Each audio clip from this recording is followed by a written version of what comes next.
Welcome back. So I got to do things a little bit different this week again. The simulator on Yosemite iOS 8 Swift, just the whole change lowered the frame rate of the simulator to like 15 frames a second, which is too slow. Um, so I actually have to develop and record off the iPad directly now.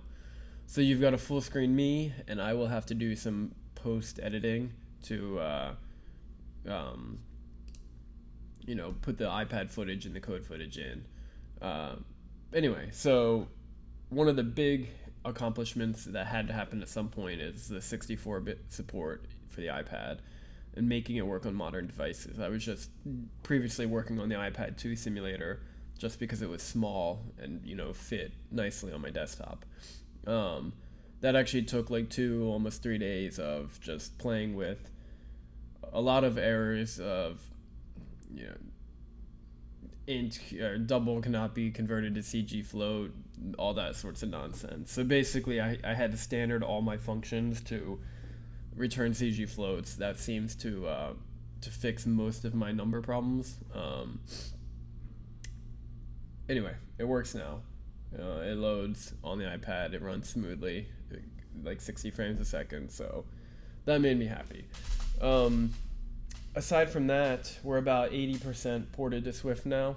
The majority of the game's there. A couple of the details are missing. I finally feel like I've, I'm not in just the hell of catching up to where I was and the boredom of that. Um, I'm also I went on the full emotion swing this month or this past 2 weeks because uh, with the 64-bit conversion and the beta 3 conflicts that I ran into, it just felt like this move to Swift was the worst choice. I have done nothing fun. I've just been porting code in a hard to develop for environment for a while. Um, but I've finally gotten there. And now, like, just refactoring something in Swift is much faster than the equivalent Objective C code, and that's part because Swift is easier to write with, and part because my Objective C code was just too bloated. So I'm on the upswing, cheering up. It's getting better. But let's take a look and let me show you where the game's at right now.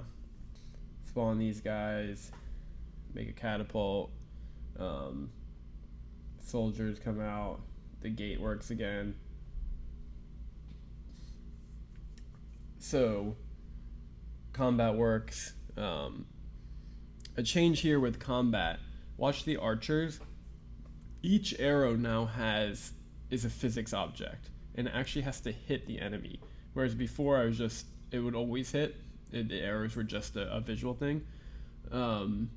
This gives a little detail of like if the unit dies when the arrow is mid-flight, the arrow can stick around, hit the ground, and then fade away, and the occasional arrow will miss.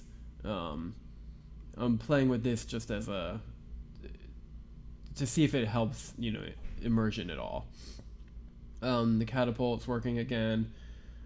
A little bit of polish is missing from some of these things, but in general, everything's there. Everything's loading from a plist file. So we're getting back to a good spot. Other things to talk about here, the range. So it used to be each unit, so like the 3 foot soldiers would have each their own range object and have their own brain, basically. They still have their own brain, but the range now comes from the flag. So when a unit walks into the flag's range, the flag notifies its soldiers of the unit in range. I did it for 2 reasons. One is for balance. Everything, no matter where the unit stands, it'll be attracted back to the same range instead of being dragged out of range. And the second is like, look at the flag up top here. We want it to be able to hit people walking across the bridge, even though, and you could argue that height plays part of that. They're standing higher so they can shoot farther. But whereas the flag down at the bottom here it doesn't need to shoot as far. It would be unbalanced. So by tying range to the flag, I can give different ranges to different spawn points, ensuring that my map doesn't have to look like a perfect zigzag or a perfect path. I can make my map look more natural and just balance things by making sure the ranges are all fair throughout. The one downside of this is that it's not evident to the user what the range will be without actually clicking on the range, but I'm hoping to play through that and get some actual user feedback to see if this works out. The other thing I wanted to show you real quick is the scene builder in the Xcode beta 3, Xcode 6 beta 3. It keeps getting better each version of the beta. I'm not sure where they're going to end support, but I'll show you how I'm using it and what I hope for it. So over here, this foothills.sks file, that is the actual scene that I'm loading. In the .sks, you'll see that with the particle effect files. You also see that with the scene files now too. You can use the scene builder built in. So basically, I could drag a light source from over here into the scene, and there it is. And I can set all the properties over here. I can give it a lighting mask and all of that. On the scene currently, I have the waterfall particle effects, I have the actual map, and I have this little overlay over here that is used for z-indexing. You can set the physics of all these things. You can give them names, node names that you can access in the code.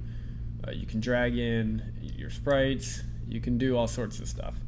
And it will just load automatically when you call, when you load the level in the view controller. So this, it's just super useful for organization. So each level, like Foothills is one level. I'll have 12 maps or whatever, and each one will have their plist file and their scene file together and loaded. Now my hopes for it, so it's already nice. I don't have to just write a file called load random environment stuff where I'm putting in particle effects and maps and all that. What I'm actually hoping for and brainstorming ways to work with is like take my flags for example. I could drag a where are you? I have a soldier flag in the game. Hold on, let me.